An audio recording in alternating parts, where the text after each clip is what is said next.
we only have about 45 minutes. We can stretch it some, but they're going to be coming and chasing us out with sticks if we stay too much longer than that. So who would like to pitch in? This is not just a Q&A. This is a discussion, but I'm going to limit people on their first round to 2 minutes, and don't get to go on a second round until somebody else is gone. Go ahead. My name is David Chen. I'm actually the PAC chair of Strathcona Elementary, and I'm going to try to be as quick as possible, but I do have some thoughts, 6 thoughts. So the first thing is to the question of how do we use technology to our advantage in furthering democracy. Use open source documents as a start, blockchain technology to ensure the accuracy of that record, and online communications that goes beyond structured questionnaires from the city that are designed strictly to further their cause and not have open dialogue. Jade, you made a comment about the condos being for the richest of our society. I would challenge that thought. I am a financial planner by trade, and I can tell you that they're not making it for the richest of our society. They're making it for the richest of other societies, to do money laundering, to do the things that creates parasitism of our economy. No. Let me finish. It's a racist comment. It's not a racist comment. I've done the calculations. I've done the calculations. Locals cannot afford that housing. They've created a disconnect between local affordability on our salaries. Next thing, also further to the Chinatown Action Group, you forget to say something that we heard in the Strathcona Residents Group, which is food security is at stake. This is something that we don't think about, but the cultural food security. Being an Asian-born Canadian, Canadian-born Asian, I can't tell you how important that access to cultural food is. And I forgot about that. When I moved to Kelowna, when I was stripped of that, I realized how valuable Chinatown was to me in Vancouver. Coming to Aboriginal reconciliation, I work in the community with an Aboriginal elder who has adopted me. And I can tell you one thing, that we can talk about reconciliation all you want, but it has to come from here, come from here. And so we need to bring them into our homes as friends and respect our Aboriginal brothers and sisters.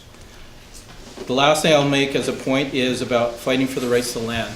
Well, the oligarchy, I can tell you, actually knows that it's not a fight for land. You have the right. You cannot sell the rights to natural property. And they know this because as the person that thinks you own the land, you are officially called the freehold title holder, not the registered owner. Think about what that term legally means. They know that they haven't sold it, but what they've done is they've made us think that you can own it and turned us into the modern servitude by putting a mortgage on it, so we work ourselves to death trying to pay that thing. Thank you. Yep. And just going to keep track of who's going next, and I'll just be a timing game.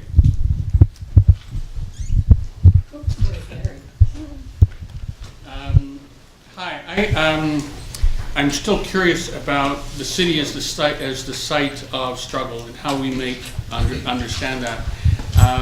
Isabel, you brought up housing, and I'm in a housing co-op, and it has all 3 levels of government that we have to deal with. And so as a site in the city, we organize with other people within Vancouver, but people across Canada are in the same situation.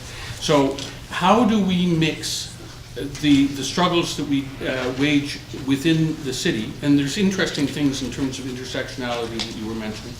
But how do we mix that with making the links that are there by virtue of what we have to face? Whether we can't face poverty alone within Vancouver, we have to do it more broadly. So how do we mix those 2 things up so they work? And that's not just to you, Isabel.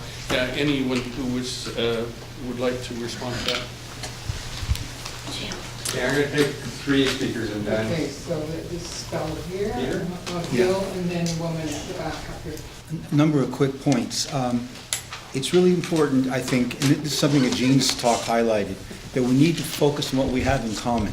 We have a lot of differences, and those are important, but we, as Fidel Castro supposedly said, this unity in the face of the enemy is never a good strategy. And the tasks we're facing are difficult enough. The city, I believe, is the main site for the struggle. One of my mentors, Murray Bookchin, talked about that. And he also stressed the idea of unity and diversity. We can have different opinions, but like Bill and Ted said, let's be excellent to each other. Let's get along. Let's treat it.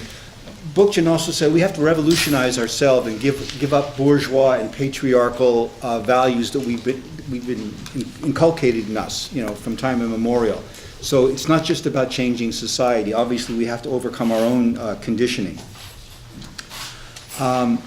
Ultimately, though, I think that when we're talking about the issues to focus on, capitalism is central and the environment is central. I won't go into that.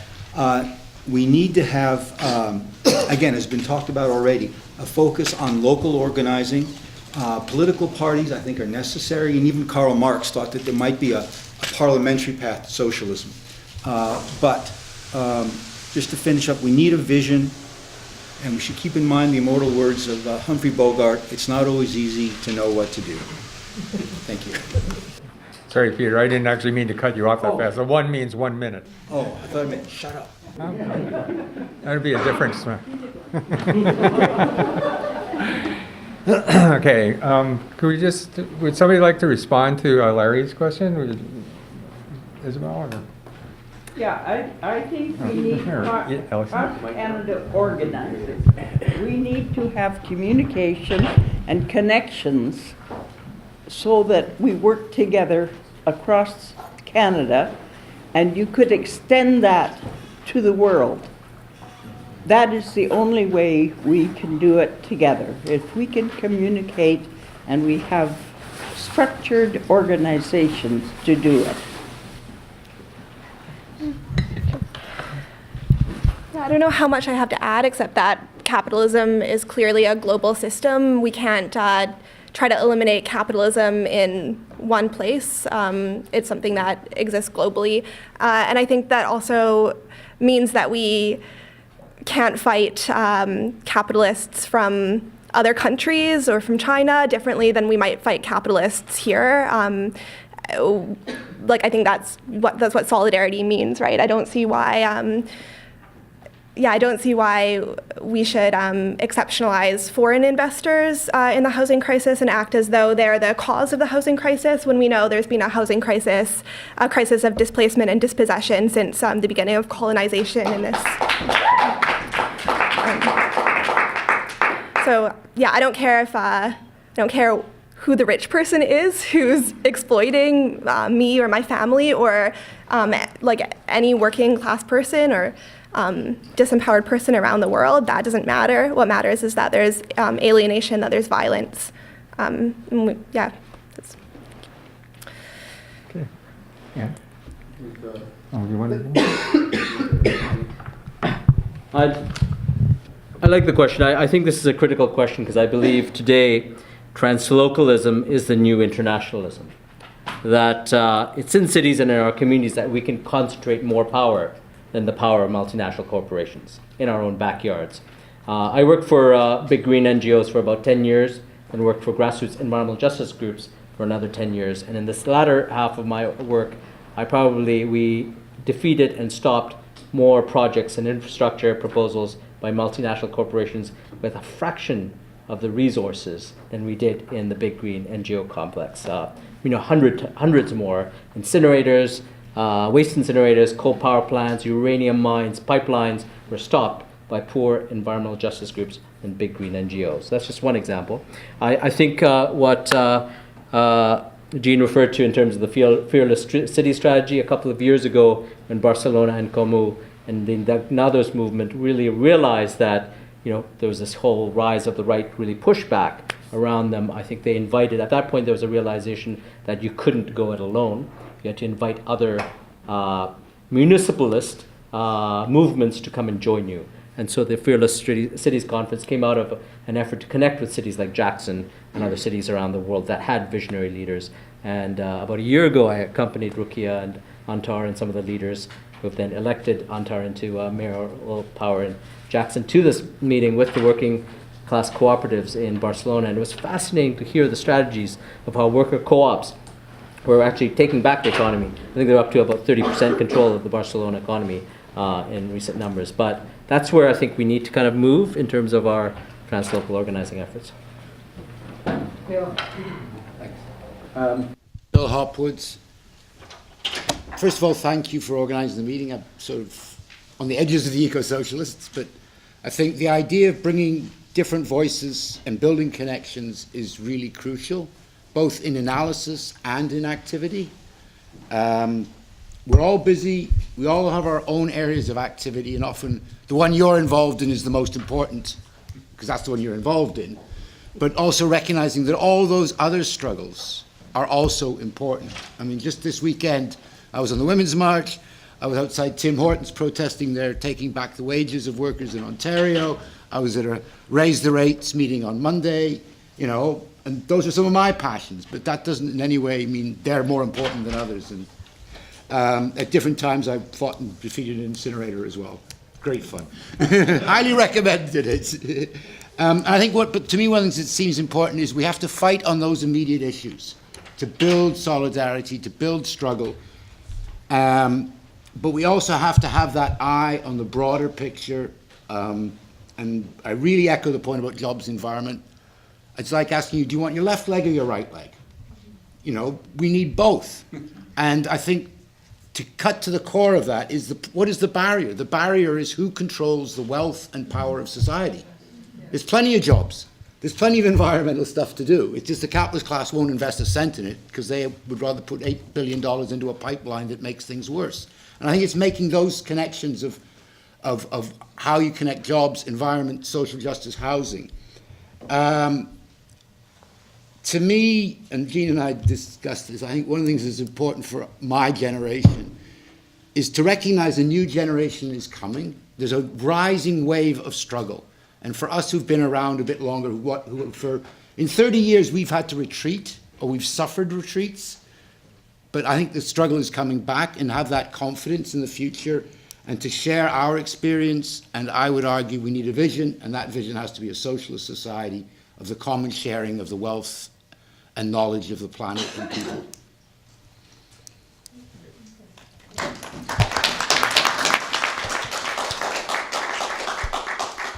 I want to start by thanking all the speakers that are here for all of your insight today. I'm intrigued by the idea of how we define city. And I think it goes back to the comment that was made earlier about growing up in East Van and not knowing where Burnaby was and not knowing where Surrey was. I live in North Vancouver. I've worked in Vancouver. And so to me, that is one city in my mind. That is where I live, that is my place. A lot of us move back and forth across the Lower Mainland. And the struggles and the discussions in our municipal halls are different, but they are the same. They affect the people in terms of where we live and whether we're able to live where we live or whether we're gonna get displaced. And so when we start to talk about affordable housing and housing for everybody, and housing was a topic that came up a lot today, and it will be one that will come up across municipal debates as we head into elections, I think it's important for us to think about what the local conversation is, but how it matters regionally. So there are parts of, there are municipalities where there's tons of land, there's very large single family homes, could be redeveloped for a lot of social housing. It's not happening. There are other places where there is social housing that needs to stay because those areas are being gentrified. And so I think this is a local conversation, but I think this is a regional conversation. And I think working together to keep tabs on what those discussions are and moving the overall agenda forward, I think is really important. I would just leave it.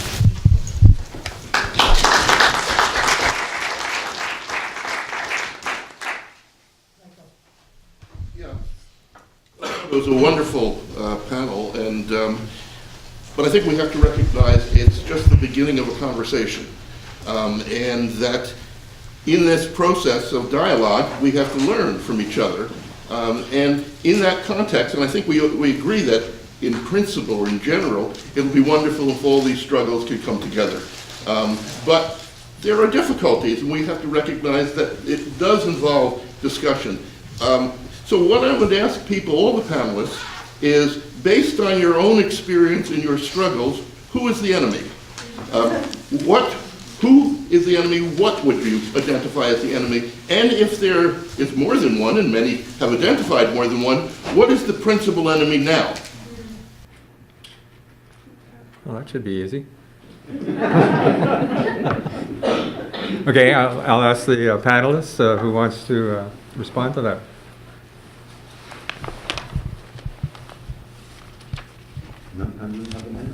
Well, the corporations, the governments, the whole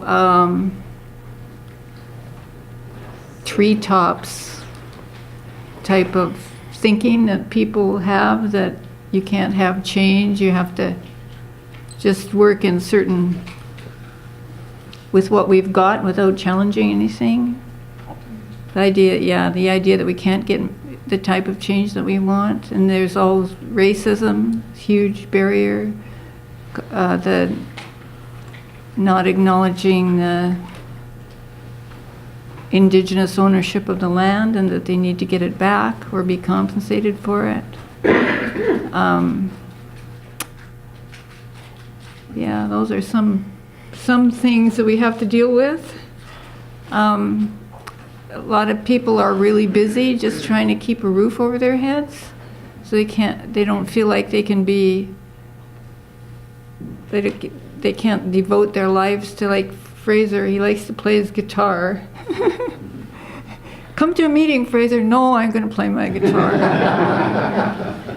But they're political songs. Yeah. So, I mean, which is totally legitimate. Playing the guitar is part of life, too. Yeah, so I'm sure people can add other things or subtract from what I've said. I think that's an excellent question that we need to ask ourselves. So I think there's some really clear enemies: corporations, governments, police. There are some less clear enemies: the NDP, the colonial government system generally, social workers, supportive housing providers, certain nonprofits. And then I think there is the enemy within ourselves, within all of us. That is maybe one of the enemies that gets forgotten about the most often, but definitely rears up within our social movements. Whenever we see gender-based violence within our social movements, whenever we see like racism, or we see people like, moving into positions of leadership when they should be ceding leadership to others. So this is something that I'm not coming up with on the moment. It's something that we've been talking about a lot within Alliance Against Displacement lately, and trying to figure out what it looks like to be accountable to each other, and what it looks like to build those structures of accountability into the work that we do. It's one of the more powerful things I've been exposed to in the past year.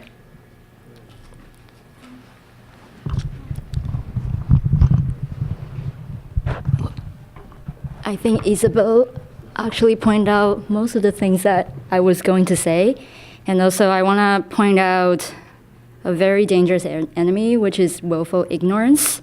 And also some of the things that I've been talking a lot about with some of the social justice teachers that I've been working with at SFU, is that somehow I think we have this idea that we are able to understand completely each other's differences. We are able to understand completely each other's lived experiences. But I think that we need to in my opinion, I think we need to come to the realization that that's just not achievable. We will not be able to completely understand what each others are going through.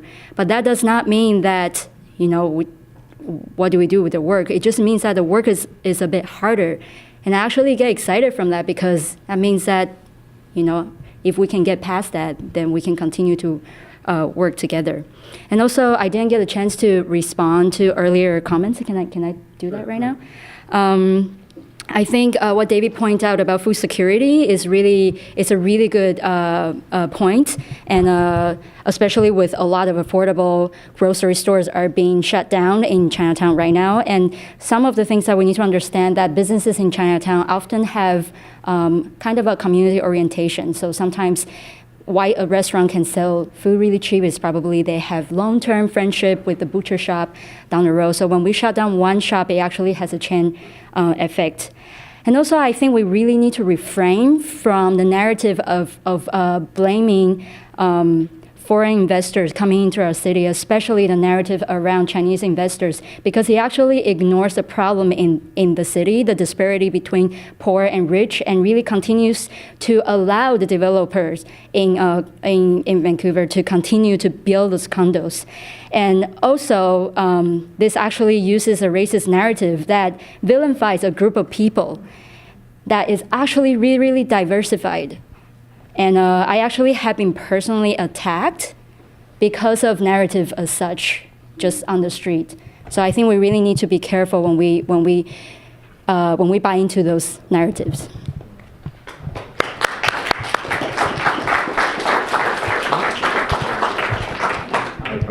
One more, okay.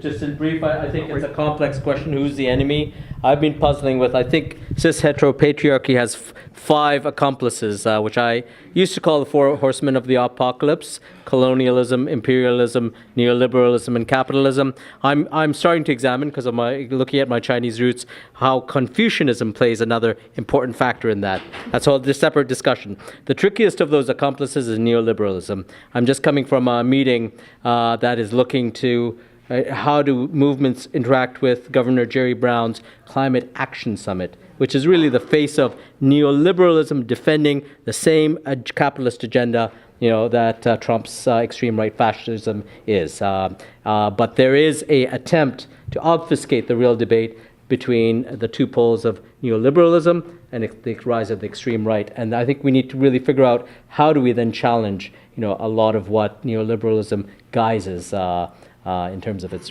core agenda.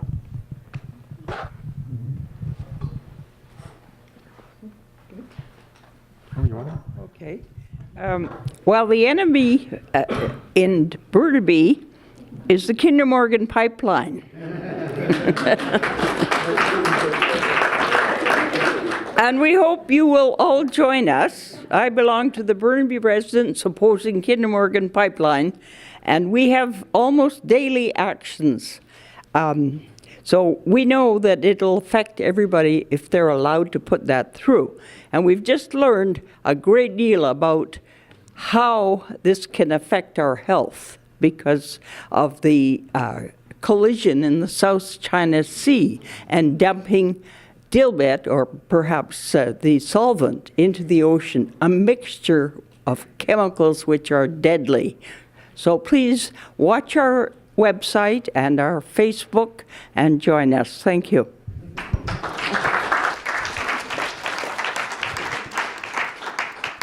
Okay, we have 5 more people. The woman in front and then the man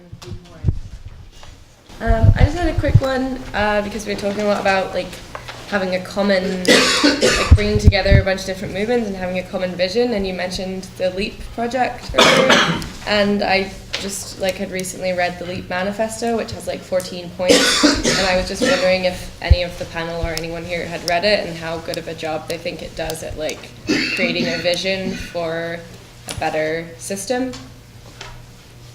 Or if not, then discard that question. Leave that hanging in the air for a moment. And go to the, out there, you. Hi, my thoughts are scattered. I'm Roger. I'm organizer with the Tenants Union, and I'm going to bore you with some inspiring stories. Be brave. There's people out there that just want to change. I've knocked on doors at buildings where people are under threat of eviction, and they are hungry to come together. We can all be brave, and because they're ready for change. And we're not going to do it. They're going to do it. We help them pull each other together. But I just have a question, and it's kind of for Jade. And it's, okay, this is not meant in a challenging way. It's totally in solidarity. If I understood you at the beginning, you talked about 50% social housing at, so it was really early, so I didn't write it all down. The hearing was 50% social housing. At 58 West Hastings, the campaign is for 100%, and it was really wonderful to listen I was at City Hall last week, and Harold Lavender, a long-term activist, was just so frustrated at the city because the proposal had been for 100% social housing, and the city just like nickel and dimed, and he was so frustrated, and he just finally said, and you'll just never give us 100%. And I thought that really sums it up, that no matter what number we give, they're always going to give less. So, and again, totally in solidarity, we say we want 100%, and so whenever they give us less, they show their weakness, they show who they're serving. That's my perspective, that don't treat it like a negotiation, treat it like social housing's ours, it belongs to us, and make them go, no, we're not gonna do it. So, I don't know if that's, I don't want it to be the challenge, I just really want 100% social housing. It was really early on in the talk, and I think I was probably not very clear. It's actually what we are demanding right now is a pause on all new market rate development in Chinatown until the number of social housing matches the market rate units. And then after that, all 50% of the new residential housing in Chinatown must be social housing and welfare and pension rate. And what this means is that now everything that's being built basically needs to be 100% social housing. And that is what we are pushing for. Yeah.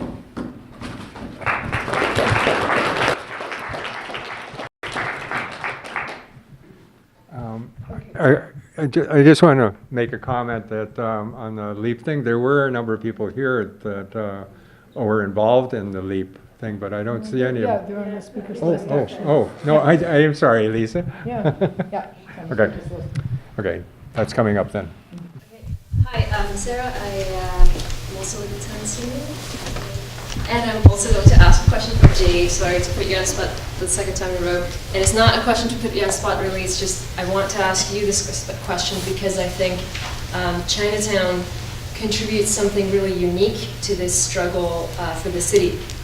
And the reason I think that is because I've, like, through seeing Chinatown organize and be back several times, I feel like I've heard this word community so many times in social justice scene, activism scene, and I never, like, it's a lot of times it's just this kind of imagined, this sense of we all, this loose web of we're all connected, etc.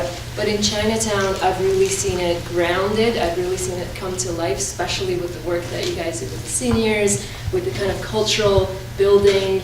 And every time I've been in around Chinatown group spaces, I've always felt the presence of the community, and it's magnificent. And I want to connect this to this idea of translocalism that different from climate justice I talked about. And I think it's really powerful thinking about what Chinatown, how we as people outside Chinatown can help Chinatown, and how Chinatown can help us, how we can work on this alliance building. Because I was part of the Team Jean campaign, had the honor, and I think through that one of the most amazing things was that we got the chance to imagine tens of Chinatowns across the city. Of course, we couldn't materialize it in that short time, but I want your thoughts on that, on how we can export this experiment of Chinatown, if I can call it that way, and vice versa. What does Chinatown need back from us? I think that's such a great question. Let us do 3 questions, okay? The next points are back here. Yeah, hi everybody. I'm a member of the International Socialists in Vancouver here, and yeah, I think the first thing I want to comment on is that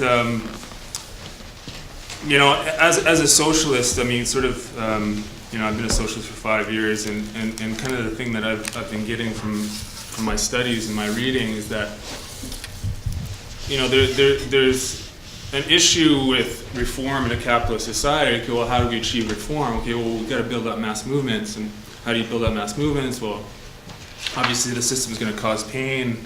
More and more people are going to be disenfranchised, And so that, and we're obviously living in an age where this is accelerating, and the housing crisis is all as a focal point. So is climate change, so is indigenous issues, and yeah, I mean, right now, I mean, we've seen that sort of in the climate justice movement in Vancouver.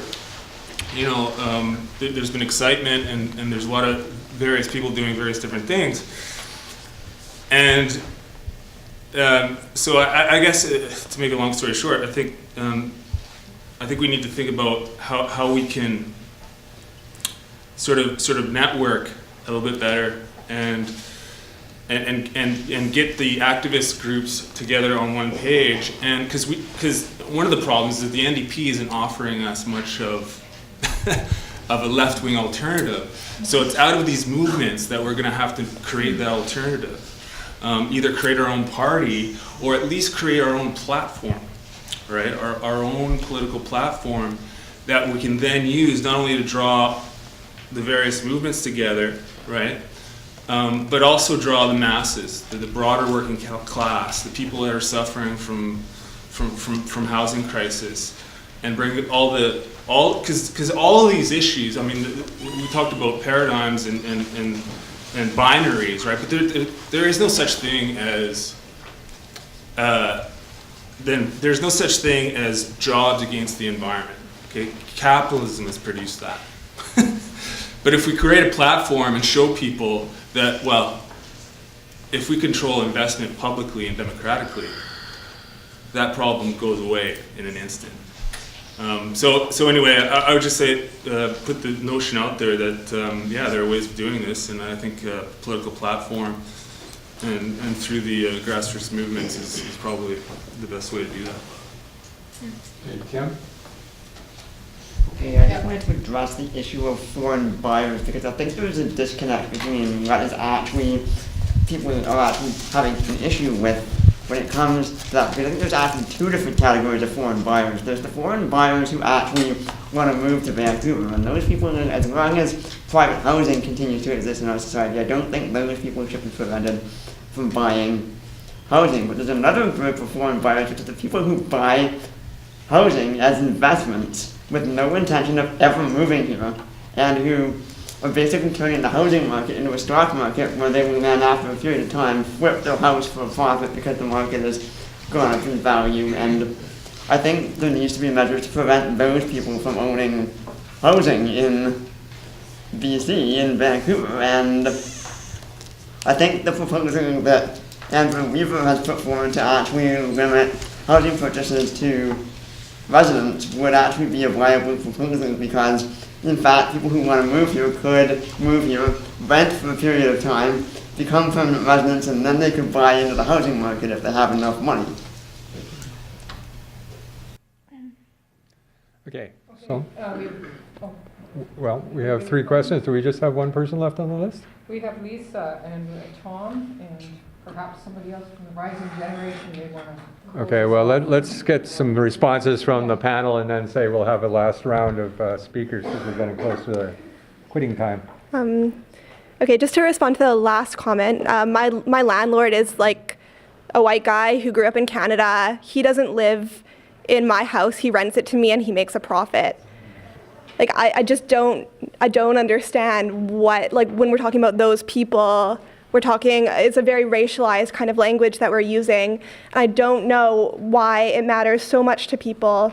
I mean, I do know, I think it's racism. It matters so much to people that there are like folks overseas making profits off of housing when there's rich people, there's capitalists right here who grew up on stolen Indigenous land, who are renting stolen Indigenous land for a profit.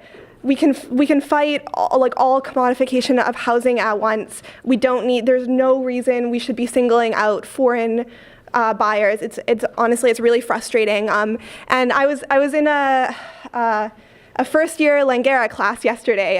A fellow AAD member was giving a talk, and they asked the room, like, what is the cause of the housing crisis? Or like, what do we hear the cause of the housing crisis is? And the room of like 17-year-olds said foreign buyers, like that's, foreign ownership. This is the root cause of the housing crisis. And that's like completely backwards to me. It's just completely backwards. So I think we have to drop this. We have to drop this right now. It's destroying our movements for housing justice, I think. Thank you, Isabel. And just to go back to Sarah's comments, like, super great question. Like, I think it's something that we're also thinking about a lot. And I'm actually pretty new to the Chinatown Action Group and Concern Group. I joined in 2006. Oh, we're in 2018 already. I joined in 2016 at the kind of the high of the 105 Kiefer fight. And during my time there, I have experienced several aspects that I think is really key to being able to be so grounded. I think, first of all, really amazing organizing from the organizers in Chinatown Action Group. Sophie was actually here, but she had to leave earlier. And also the intergenerational aspect is also something that I have not really experienced before. And I think it's really important that when we bring a community together, that the community is intergenerational and there's like care between people, and we continue to practice that. And that there's a shared history and a shared struggle. But also, I think one of the most important things is that we don't romanticize what a community means. I think because, under our capitalist system, that, we don't have community anymore, and we tend to romanticize that community. This is a great thing, people coming together, doing things together, and we are all happy and things happen. But rather, community actually full of a lot of little issues. Sometimes people don't get along, sometimes there's ideas that, so we come up with a basis of unity that we can go on. Even if when we disagree, we remember that this is the reason why we are here together. And also continue to learn. And we're also thinking about starting a coalition with other movements. We actually have been thinking about teaming up with some of the Metrotown groups. Also, some of the things that I think that we really need to start taking care of ourselves is that it's really easy for organizers to get burnt out. Because there's so many things happen in Chinatown every day. There's new condos, new development plans that are coming up every day. And sometimes I think we need to just come back and regroup and think about what is the fight for, and not just reactionary kind of applications happening, we gotta go fight that. I think that's it for now. Lisa, are you going to speak to me? No, I guess I should. I have to thank people on the panel, though. This is so important. I think we are sometimes in our silos, and because there's so much to do, there's so many fronts to fight on, you have to pick. But I think that's what appeals to people, though, about the LEAP manifesto is, the group that came together around that was trying to make some of those important connections, right? And I don't agree with Naomi Klein on everything, although I notice in every book she writes, she gets closer to my socialist politics, right? And I think that's the appeal, though, of the LEAP is it's kind of a stepping stone for some people, I think, to socialist ideas that I think are the only ones that really can solve the problem. But we don't expect people to, believe in the maximum program to work together. I think, we have a basis of unity and we go from there. And that's a really good point that you make, Yi-Chen.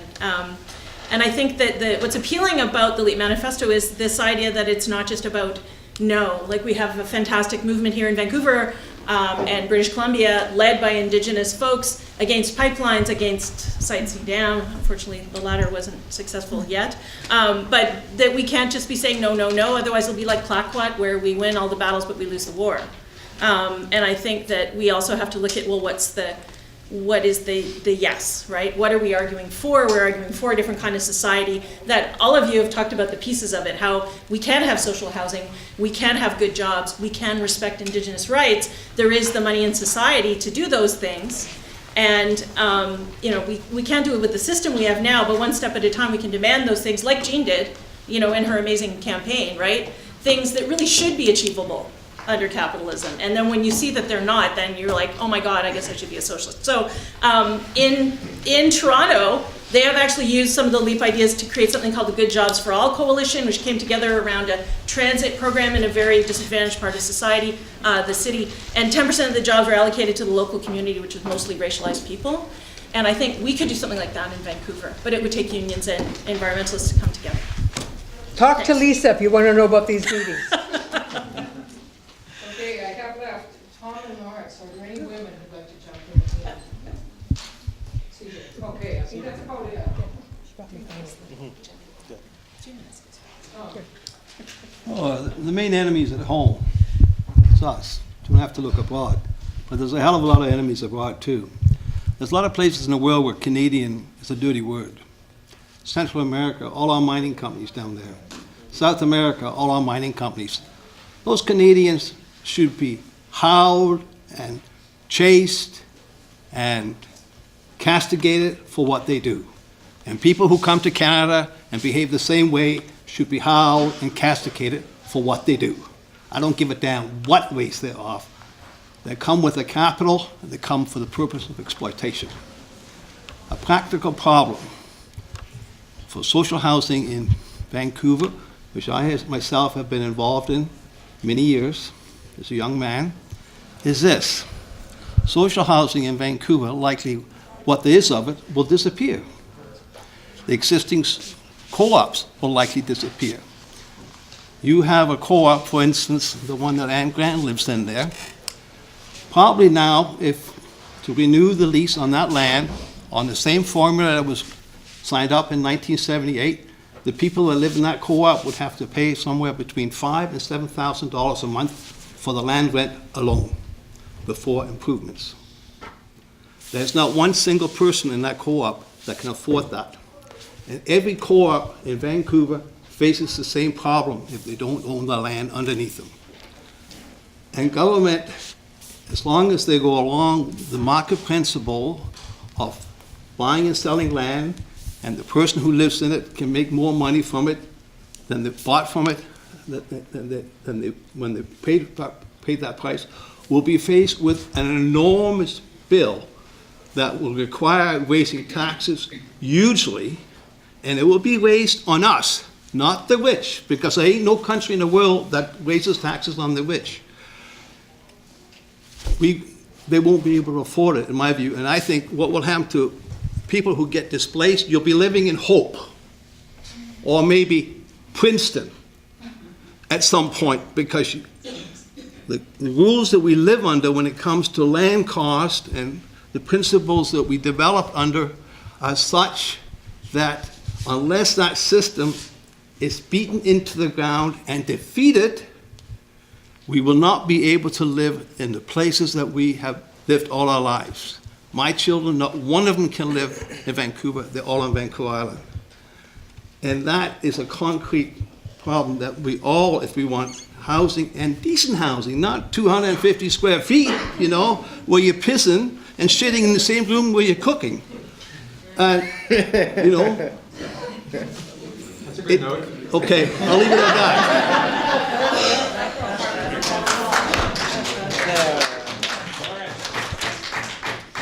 Now, Michael asked who is the enemy, and I'm not 100% sure that a clear answer has been expressed. But I don't think the capitalists are the enemy, or the foreign investors are the enemy, because I think they are potentially just as much victims of the enemy. And the enemy ultimately is capitalism. And the struggle is to get people to understand why capitalism is the enemy, and how capitalism makes it impossible. For example, I'm an atheist, but it makes it impossible to live a Christian life. So I just want to say that you said ignorance. Well, ignorance is what enables this enemy to be so all-consuming.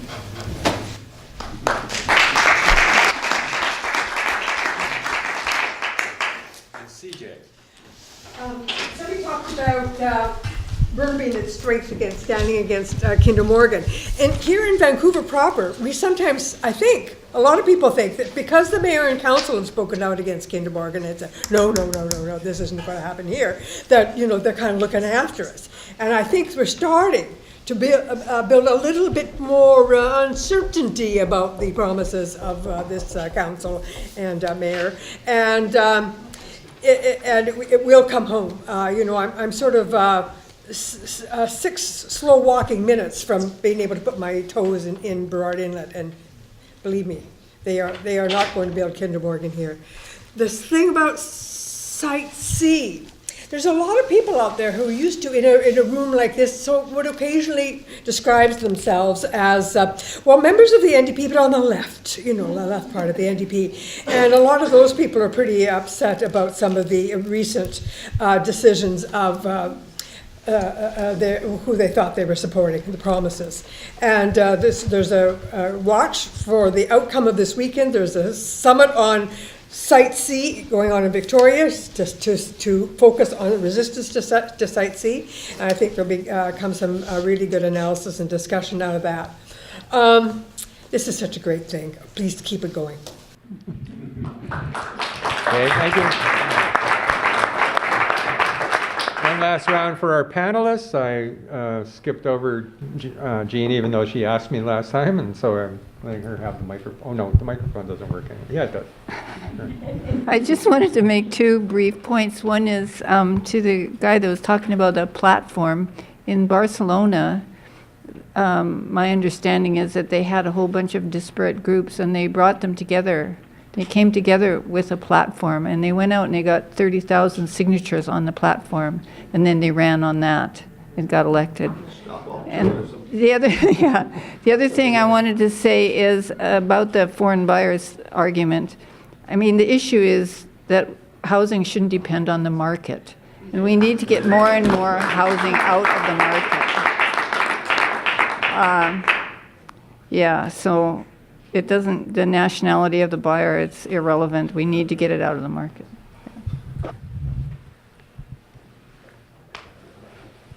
No? Okay, well, thanks very much for coming this evening. And as I say, the offer is open for anybody that, I'm sure among all of you, each have a lot of extra time on your hands.